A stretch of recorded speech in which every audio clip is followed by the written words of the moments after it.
So dear students, आज के video में हम लोग बात करेंगे लिक्विडेशन ऑफ अ कंपनी। और लिक्विडेशन ऑफ अ कंपनी पर हम एक न्यूमेरिकल लगा रहे हैं और मान के चल रहे हैं क्वेश्चन में जो इन्फॉर्मेशन है बैलेंस शीट के फॉर्म में। तो एक बार जल्दी से क्वेश्चन को पढ़ते हैं। कंपनी की बैलेंस शीट है, जो कंपनी लिक्विडेशन पे जा रही है उसकी शेयर कैपिटल है 4 लाख, जनरल रिजर्व है 1 लाख, इसका मतलब शेयर होल्डर का हिस्सा था 5 लाख। 7% डिवेंचर्स थे 1,50,000 के। मान ले रहे हैं, सवाल में ये भी कहीं लिखा हुआ है कि इसके ऊपर 2 इयर्स का डिवेंचर के ऊपर 2 साल का इंटरेस्ट देना बाकी है। मतलब जब भी कंपनी वाइंड अप हो रही है उससे पहले 2 साल का इंटरेस्ट देना बाकी था। ठीक, तो अभी मन में यहीं पे कैलकुलेट करना, 1,50,000 पे 7% इसका नेचर है। तो 1,50,000 का 7% हुआ 10,500 रुपए। ये 1 साल का इंटरेस्ट है और 2 साल का कर देंगे मतलब 21,000 रुपए इंटरेस्ट का भी बाकी है। करेक्ट। सपोज सवाल में कहीं लिखा हुआ है एडिशनल इन्फॉर्मेशन में 2 years interest is outstanding on debentures. 1,50,000 का 7% 10,500 और 2 साल के लिए मल्टीप्लाई कर दो तो 21,000 इंटरेस्ट भी देना है।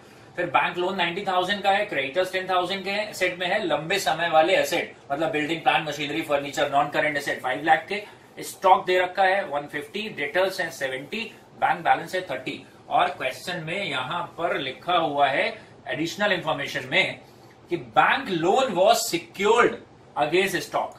ये कनेक्शन बना हुआ है। बैंक लोन 90,000 का है जो कि स्टॉक के अगेंस्ट सिक्योर्ड है। तो कॉमन सेंस लगाइए, लायबिलिटी कितने की है 90 और एसेट कितने की है 150। इसका मतलब है लोन जो है उससे ज्यादा की सिक्योरिटी है। तो ये पर्टिकुलरली फुल्ली सिक्योर्ड क्रेडिटर हो गया कि नहीं हो गया।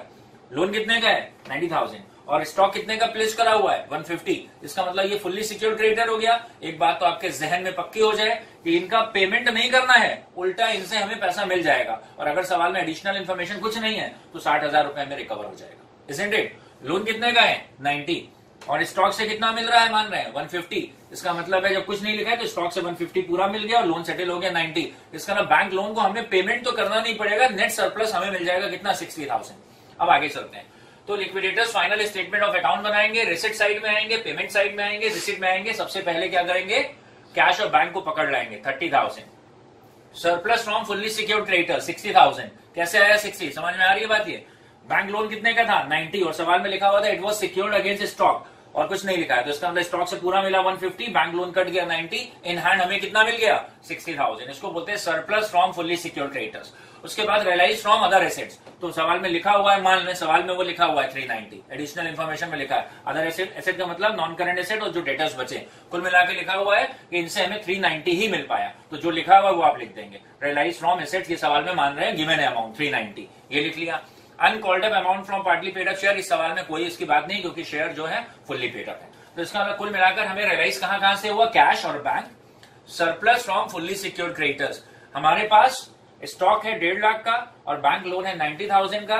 तो स्टॉक मॉर्गेज था बैंक लोन के अगेंस्ट, आपस में बैंक लोन कट गया 60,000 हमें मिल गया। उसके अलावा बाकी एसेट से कितना मिला, तो बाकी एसेट थे कौन कौन से, एक ये था और एक ये था। वैसे तो थे 570 लेकिन सवाल में लिखा हुआ है कि इनसे मिला कितना 390। तो आपने लिखा रियलाइज फ्रॉम अदर एसेट 390 और uncalled up amount from partly paid up share. अगर कोई शेयर 10 रुपए का है और उससे अभी तक 8 रुपए मांगा है हमने तो जरूरत पड़ेगी तो उससे 2 रुपए मांग सकते हैं, लेकिन इस सवाल में शेयर मांग रहे हैं फुल्ली पेड अप है तो ये बात यहाँ पे क्वालिफाई नहीं करेगी। तो कुल मिला के 30 ये मिला, 60 ये मिला, 390 ये मिला। इन सबको जोड़ दिया तो रिसिट साइड का टोटल कितना हो गया 480। ध्यान रखना है रिसिट का टोटल कितना हो गया 480। तो पेमेंट का टोटल भी मैक्सिमम कितना हो सकता है 480। तो ये तो आप पहले लिख दोगे कि मैक्सिमम पेमेंट भी 480। अब आप शुरू करोगे ग्रेजुअल पेमेंट। तो सबसे पहला पेमेंट किसका करते हैं, लिक्विडेटर का रेम्यूनरेशन। तो लिक्विडेटर का रेम्यूनरेशन के लिए मान रहे सवाल में लिखा हुआ है liquidator is allowed for a remuneration of 2% on amount realise except cash. I will repeat, liquidator is allowed for a remuneration of 2% on the amount realise except cash.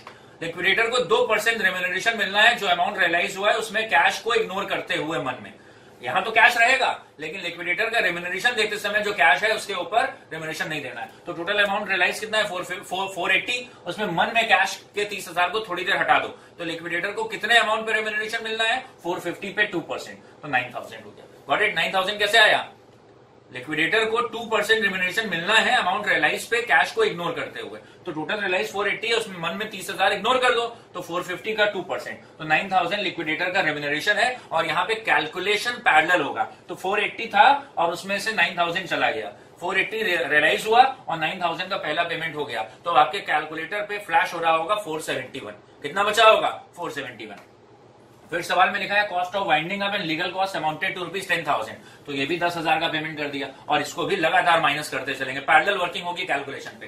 तो 480 में से 9,000 गया था, कितना बचा था 471, 10,000 और चला गया, कितना बचा 461, कितना बचा कैलकुलेटर पे चमक रहा है कितना 461। इसका मतलब आगे भी पेमेंट हम कर सकते हैं क्योंकि 461 बचा है। अब अगला पेमेंट किसका होता है, डिवेंचर और उनका इंटरेस्ट। तो डिवेंचर कितने थे सवाल में ढूंढे, बैलेंस शीट में नॉन करेंट लायबिलिटी में डिवेंचर लिखा है 150 और डिवेंचर पे लिखा है 2 साल का इंटरेस्ट भी देना है। तो 1,50,000 का 7% 10,500 रुपए 1 साल का और 2 से मल्टीप्लाई करा तो 21,000 इंटरेस्ट भी देना है। तो 1,50,000 प्लस 21,000 171 डिवेंचर का पेमेंट अगर देखा जाए तो 150 इनका बेसिक अमाउंट प्लस 21,000 का इंटरेस्ट, तो टोटल कितना चाहिए 171। क्या पेमेंट कर सकते हैं, हाँ बिल्कुल कर सकते हैं क्योंकि कैलकुलेटर पे तो कितना बचा हुआ है 461, कैलकुलेटर पे कितना है there is very hefty amount, calculator पे बचा है कितना 461 और डिवेंचर और इंटरेस्ट मिला के केवल कितना चाहिए 171, दैट्स व्हाई इनका भी पूरा पेमेंट कर देंगे।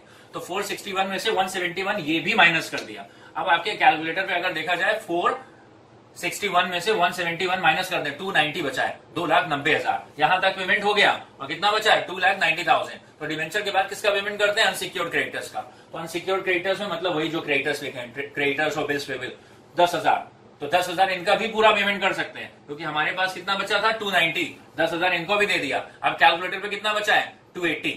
तो अब अनसिक्योर्ड क्रेडिटर्स के बाद जो भी बचा वो किसके लिए शेयर होल्डर्स के लिए। शेयर होल्डर्स में प्रेफरेंस शेयर इस सवाल में मेंशन नहीं है, तो अब कितना 280 जो भी बचा वो किसको दे देंगे इक्विटी शेयर को, जो भी बचा है 280 equity share holders balancing figure. ये 2,80,000 है तो भी इनको मिलेगा, ये 28 लाख होता तो भी इनको मिलता और 28 रुपीज होता तो भी इनको मिलता। Whatever remains that is for equity share holder, that's because they are the true owners, that's why equity share holder they are called true owners. जो भी दुख है सुख है सब इनका है। तो लास्ट में कितना बचा 280 और यहां पर टोटल कर देंगे, खेल खत्म। अब यहाँ पे क्रॉस चेक कर लें, वैसे बैलेंस शीट क्वेश्चन के हिसाब से शेयर होल्डर का हिस्सा कितना था 4 लाख कैपिटल और रिजर्व, जिसको हम लोग पढ़ते थे डेट इक्विटी रेशियो में, share holders fund capital plus reserve. Share holder को मिलना कितना था 5 लाख, लेकिन इन बेचारों को इवेंचुअली मिल पाया कितना 2,80,000। That's why equity share holder they are the true risk bearer at the time of liquidation of a company. Topic आप रिपीट कर लेंगे और अगर आपको लग रहा है कि इस वीडियो से कुछ आपका ज्ञान बढ़ पाया है तो इस वीडियो को अपने कलीग्स अपने साथ वालों के साथ भी जरूर से शेयर कर लेंगे। Thank you, God bless.